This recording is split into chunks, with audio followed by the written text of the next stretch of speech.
As Enid said, WWWD, what would Wednesday do? Well, we certainly find out in this series.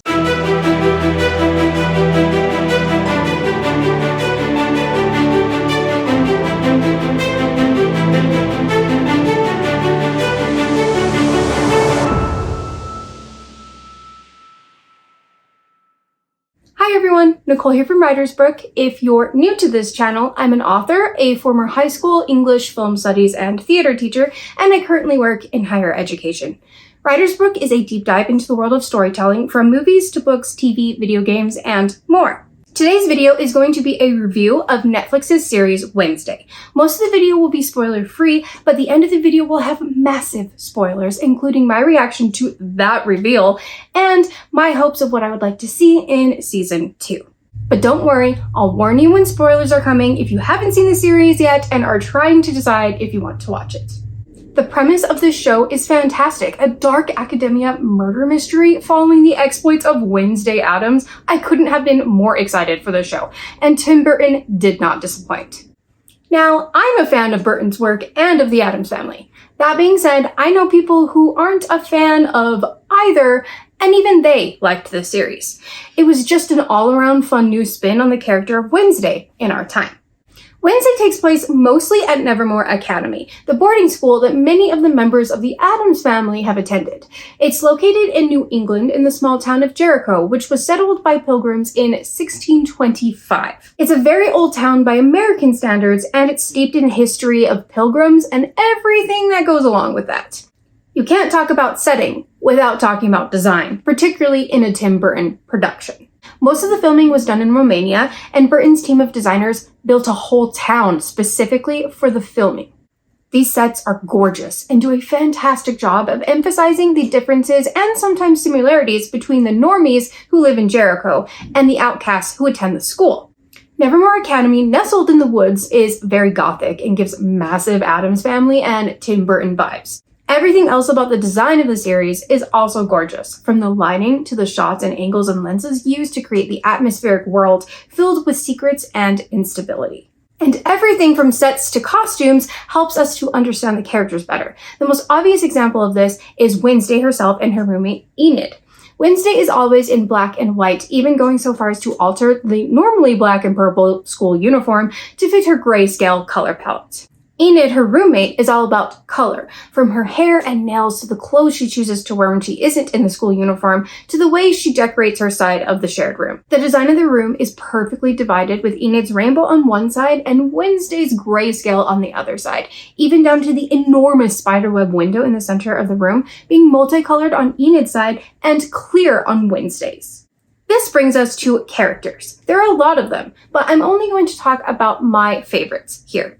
The main character, Wednesday Addams, is an iconic character that has been adapted for multiple mediums, including TV, film, and the stage, originating from the Charles Addams cartoons in the 1930s. Because of that, she means a lot to many people. Burton, the creators, and Jenna Ortega, who portrayed her in the series, have said that the importance of being authentic to the character was always a big part of their process in making the series. Wednesday has that cold and murderous demeanor that she has always had, but they also wanted to approach the character in a new way that hadn't been seen before. As Enid said, WWWD, what would Wednesday do?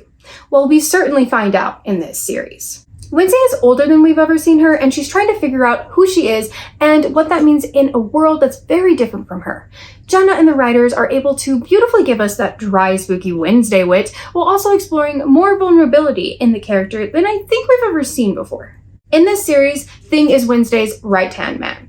Quite literally. He's always around helping her solve the mystery, and almost more importantly, helping her navigate other aspects of life as she's forced to interact with others in a more genuine way than she's ever had to before. Thing is loyal, kind, and hilarious. The fact that they were able to make a literal hand so expressive and lovable is quite a feat.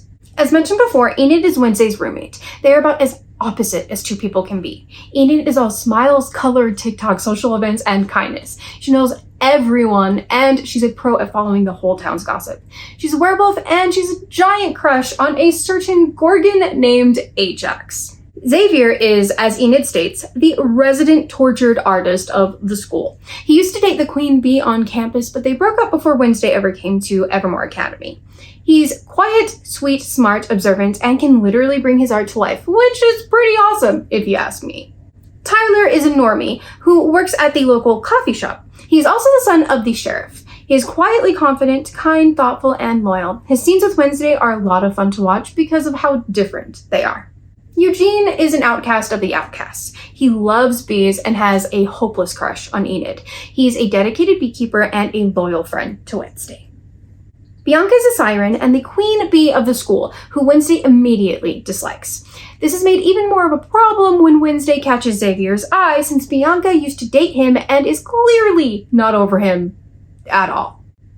Like I said before, there are many other awesome characters in this series, including Principal Weems of Nevermore Academy, Sheriff Galpin, Mayor Walker, Miss Thornhill, portrayed by the incredible Christina Ricci, who originally played Wednesday in the live-action movies, Dr. Kimbot, the town therapist, and many other beloved Addams Family characters. The other members of the Addams Family were great overall. Pugsley was adorable, Uncle Fester was a lot of fun, Lurch was creepy, and Morticia and Gomez fit the part nicely.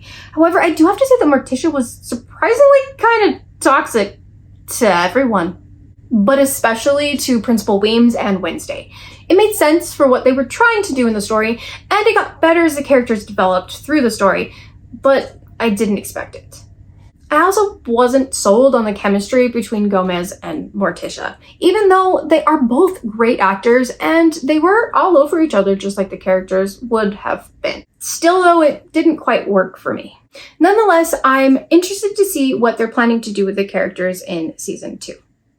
As for the types of outcasts seen at the school, there are 4 major races.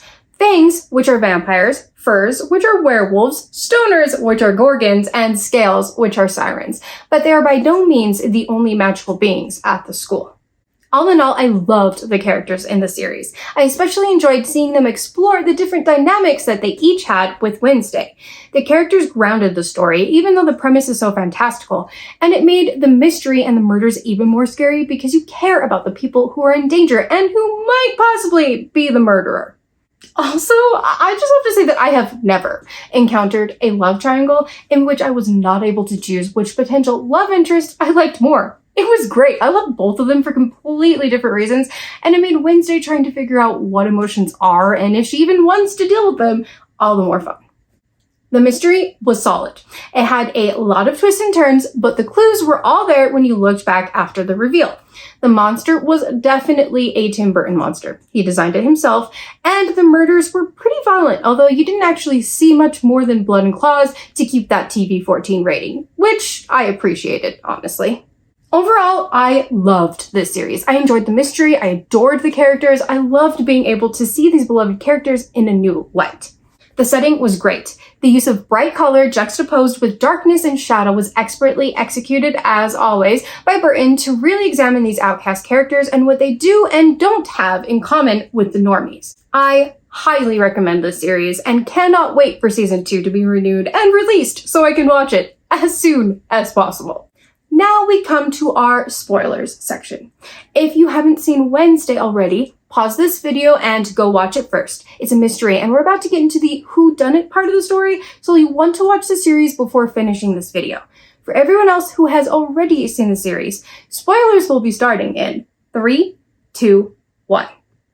Let's talk about Tyler. Oh, Tyler. The viewer part of me was so sad. He was the cutest boyfriend for Wednesday. However, the writer part of me was so excited. It was a great reveal. It was super creepy. The clues were all there. I personally thought that Tyler was a Hyde, but I didn't think he was the one doing the killing. I thought he was hiding in the cave, eating animals so he wouldn't hurt people. I thought Xavier knew his secret and was helping him keep himself from hurting others by chaining him to the cave wall whenever he turned, and that's why he kept drawing the monster and telling Wednesday not to trust Tyler. I thought he was just a red herring. I was convinced that both Tyler's mom and Laurel Gates were the same person, Miss Thornhill, and that she was the one actually killing people. So even though I thought he was a monster too, I was quite shocked when the truth was revealed. Oh, and that chat that Wednesday and Tyler had in the police station when he admitted to everything. was terrifying. Hunter's portrayal of Tyler made for a fabulous villain as well as an adorable boyfriend and friend. He was so fantastic in the show. Miss Thornhill was also super messed up. The fact that she spent so much time with everyone at the school just so she could kill them is not okay. Also, the fact that she manipulated a kid who was in pain to make him a killer to do her dirty work, there are no words. It was a wonderful twist to make Christina Ricci, who originally played Wednesday in the live-action movies, the villain in this series. It was a stroke of genius and a great way to pay homage to her work. I'm very excited for season 2 for plenty of reasons. Obviously, I want the loose ends tied, and I want to know who else is out there working against Wednesday. I want to see more of Xavier. There are a lot of layers to him, and we only scratched the surface in this season. I want to know more about his father and see him interact with Wednesday more. Maybe even go on a date. He is such a sweetheart, and I just want him to be happy, whether that's with Wednesday or not. I also want to see more of Enid and Wednesday, as well as Eugene and Wednesday, and whatever's going on with Bianca and the mayor's kid. But frankly, above all else, I want to see more of Tyler. I think season 2 has a wonderful opportunity to explore his character. We didn't see a lot of the real Tyler in season 1, and we also don't know exactly who that is, nor do I think does he. In an interview with Hollywood Life, Hunter was quoted saying, "It'll be interesting to see if there are redeemable aspects to him, because the Hyde is taking over and he's never been given a chance to learn how to control it, because Nevermore won't let him in and wouldn't let his mom in any other time. And then everything that he did, every kill that happens in the season, is on Thornhill's orders." This is a compelling idea because it's mentioned in the series that no one really knows all that much about Hydes, which is why they were banned from the school in the first place. No one knows if they are controlled by their Hyde side once it awakens, or if it's just their master controlling them, or what. In another interview with Entertainment Weekly, after being asked about Tyler's feelings for Wednesday, Hunter said, "I think he was always playing her. Maybe there's an attraction there, and he probably wouldn't admit it, but a respect for her. But he's filled with so much anger and hatred toward her and her family and all of Nevermore because of what happened to his mom. She was a Hyde, and she died because Nevermore doesn't accept them and won't teach them how to control their powers. So I think Tyler's filled with a lot of rage, and that's how he justifies his murdering spree." Hunter went on to say, "But also we played around with the first time there's a flashback to the transformation. I think Tyler's terrified, but I read The Strange Case of Dr. Jekyll and Mr. Hyde preparing for this, and it talks about how every time he transitions, it takes over a little bit more, and it happens more often, and the lines between the two get blurred. So I think that's also happening. We've also never seen Tyler. Now that Thornhill is dead, he doesn't have a master anymore." I'm very interested to see what Burton, Hunter, and the writers do with this idea. It's pretty clear that Tyler was playing her the whole time, like he said, which, by the way, makes it even more painful when he's talking to Wednesday earlier in the season and asks, "Am I in the more than friend zone, or just a pawn in some game that you're playing?" He's entirely motivated by the anger and hatred that Thornhill groomed in him because of what happened to his mother and what he lost. At the same time, though, it was all her plan, and she was obviously manipulating him. Add to that the fact that no one knows what the influence of the Hyde side does to a person, and the research of The Strange Case of Dr. Jekyll and Mr. Hyde that Hunter did preparing for the role. There's a lot to explore in season 2. How much of what Tyler did was him, and how much of it was Miss Thornhill, or his Hyde side influencing him? Also, he clearly believes that everything with Wednesday was part of his massive plan, but I'm not sure I entirely buy that. Tyler didn't need to date Wednesday to get what he wanted from her. He could have just as easily gotten information out of her and kept her off his trail as a friend. She trusted him and gave him everything he needed, even when it didn't look like he had a shot with her. Still, though, every chance he had, he tried to be her boyfriend. I'm not sure even he knows how much of it was real and how much of it was his game.